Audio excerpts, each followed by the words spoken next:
कारगिलच्या युद्धामध्ये संजीवनी ठरले हे पिनाका मिसाईल्स. होय, आधी बघूयात मिसाईल काय असतं.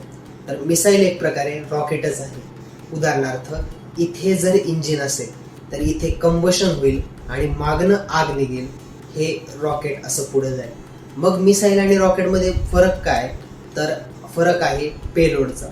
उदाहरणार्थ या पेलोडमध्ये जर माणूस बसला तर हे रॉकेट होईल आणि या पेलोडमध्ये जर वॉरहेड अर्थात दारुगोळा भरला तर हे मिसाईल होईल. मग मिसाईलचे सुद्धा मुख्य दोन प्रकार पडतात. एक म्हणजे बॅलिस्टिक मिसाईल आणि दुसरी आहे ती क्रूज मिसाईल.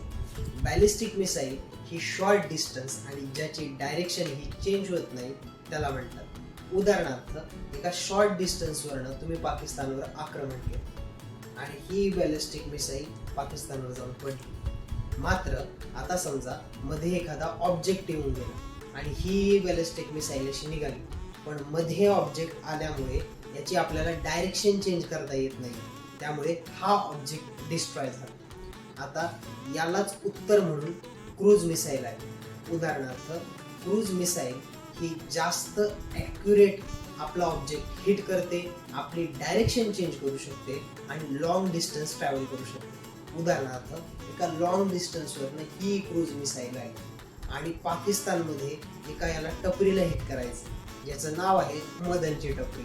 मग पाकिस्तानमध्ये घुसून अगदी मदनच्या टपरीवर जाऊन ह्या क्रूज मिसाईलने डिस्ट्रक्शन केलं. आता मध्ये एखादा ऑब्जेक्ट आला, ही क्रूज मिसाईल निघाली, बट ही क्रूज मिसाईल आपलं डायरेक्शन चेंज करू शकते. त्यामुळे डायरेक्शन चेंज केलं, लॉंग डिस्टन्सवरनं पाकिस्तानमध्ये घुसली आणि शेवटी आपल्या मदनच्या टपरीला उडवलं.